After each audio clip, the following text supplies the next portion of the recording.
Howdy, my name is Nonat, and today I'll be covering the level 1 options for Sorcerers in Pathfinder 2nd Edition.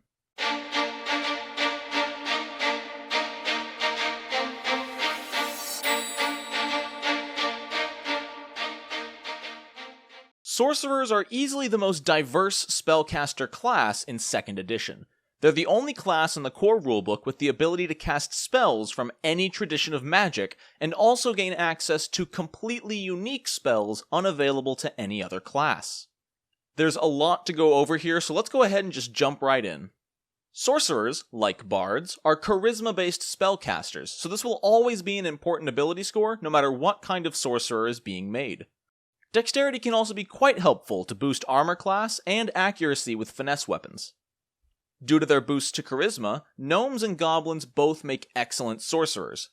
Technically, dwarves would make the worst sorcerers due to their flaw in charisma, but don't let that stop you from playing one.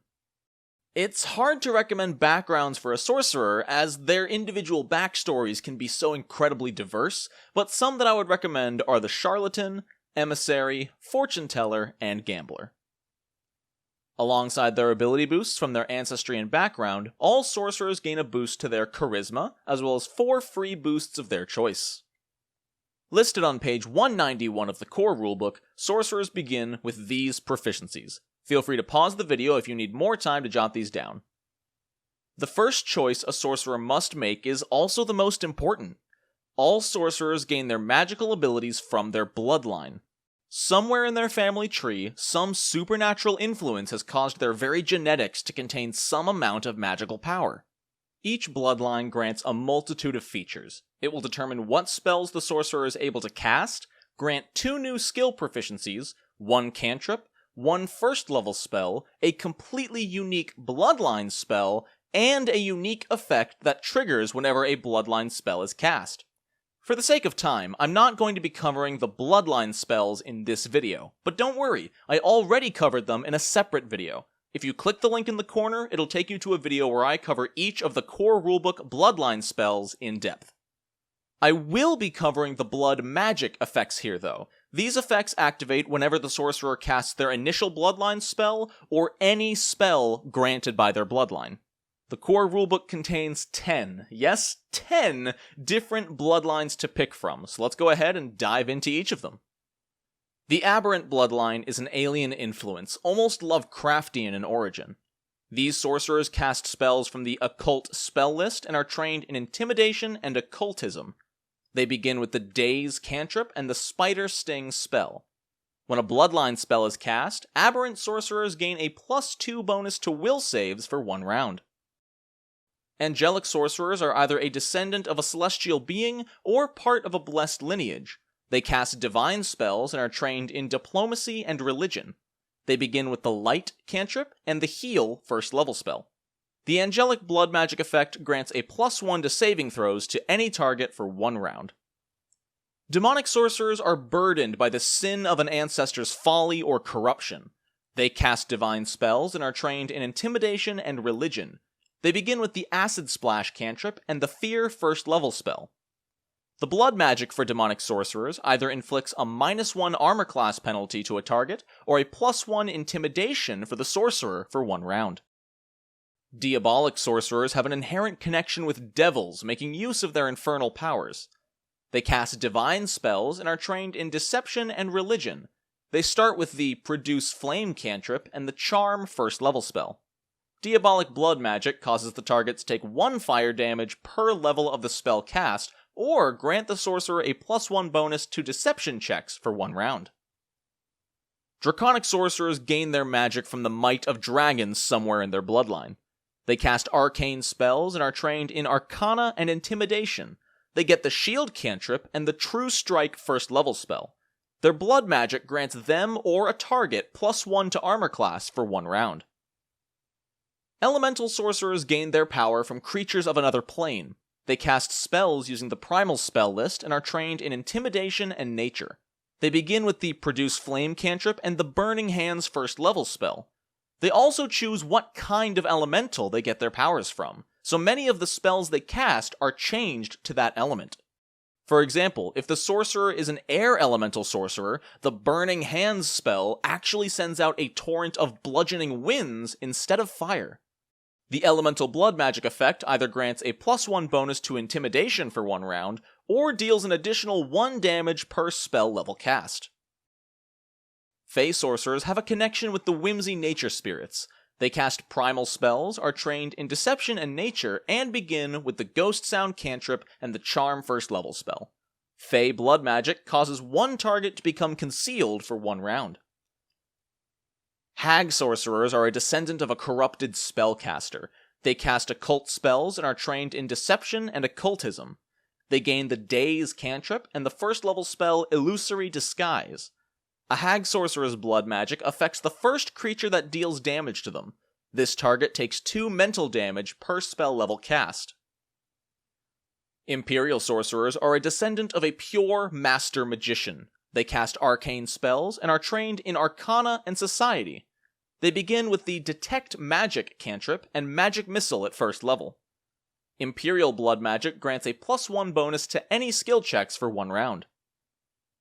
Finally, undead sorcerers gain their power from a powerful undead somewhere in their heritage. They cast divine spells and are trained in Intimidation and Religion. They begin with the Chill Touch cantrip and the Harm first level spell. The undead blood magic either grants temporary hit points equal to the spell level cast, or inflicts that same amount of damage as negative damage to 1 target. Sorcerers are able to cast spells the same way as other spellcasting classes, except they do not need to supply material components to cast spells that usually require them. They can replace these components with somatic ones. They begin with 5 cantrips and 3 first level spell slots per day, and they learn that same amount of spells in their starting repertoire. Sorcerers earn spells in much the same way as the other spellcasting classes, gaining new spells and spell slots at each level. However, sorcerers come with some much stricter limitations. Unlike the druid or cleric, the sorcerer does not have access to every spell in their magical tradition, and unlike a wizard, the sorcerer cannot study scrolls to add more spells to their spell list. Sorcerers can still learn new spells, but they are only allowed to have as many unique spells in their repertoire as their total spell slots. If the sorcerer knows more spells than their total spell slots, they can use downtime to swap some spells out of their repertoire and replace them with the new ones. They can also do this anytime they level up for free. On top of all of this, 1 spell of every level is predetermined for the sorcerer based on their bloodline. For example, a Draconic sorcerer will always begin with the Shield cantrip. While the sorcerer starts the game with 5 cantrips at level 1, they only get to choose 4 of them, as Shield has already been taken. Finally, while sorcerers do not normally get to take a feat at first level, I'm still going to cover them, as some characters can get around this with certain ancestry choices. Starting off, Counterspell is a reaction. When an enemy casts a spell that is also known by the sorcerer can expend a spell slot as though they also cast that same spell. They then roll their spellcasting modifier plus proficiency to attempt to counteract that spell. Dangerous Sorcery grants bonus damage to all non-duration damaging spells equal to the spell's level, so a second level Burning Hands spell would deal an additional 2 damage. The Familiar feat grants a familiar. For more info on familiars, check out Basics for Gamers video right in the corner. The final 2 feats are meta magic feats that I've covered before but will go over very briefly. Reach spell costs 1 action to activate and increases the range of your next spell cast by 30 feet. This also works for touch spells, giving the touch spell a range of 30 feet. Widen spell also costs an action, but only affects spells that have an area of effect. Depending on the type of area, its effective radius or distance will be increased. And that's about it.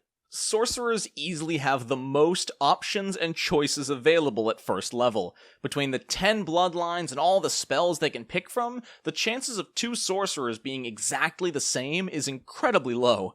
I love that sorcerers can cast spells from any of the 4 magical traditions, but are locked into one of them based on their bloodline. It really makes the bloodlines feel like an integral part of your character from a gameplay standpoint, which, in turn, helps the player roleplay their sorcerer. Thank you so much for watching. If you like what you saw, consider subscribing and ring the bell to know exactly when the next video goes live. Speaking of subscribing, we just passed 1,000 subscribers. Thank you all so much for all of your support. I'm still trying to wrap my mind around it. It seriously means the world to me. I'm so excited to see what the future holds for this channel. I want to give a huge shout out to Troy Hughes, Paul Rand, Quidthulu, as well as the rest of my incredible patrons. Thank you for all of your support and helping me get this far, guys. There are links in the description to my Patreon, Discord, and Twitter. Patrons get an exclusive video every Thursday. Our Discord is open to everyone, and it's a great community to hang out with. And I sometimes say cool stuff or do giveaways on Twitter. Check them out if you're interested. I hope you all have a wonderful rest of your day, and until next time, no nat ones.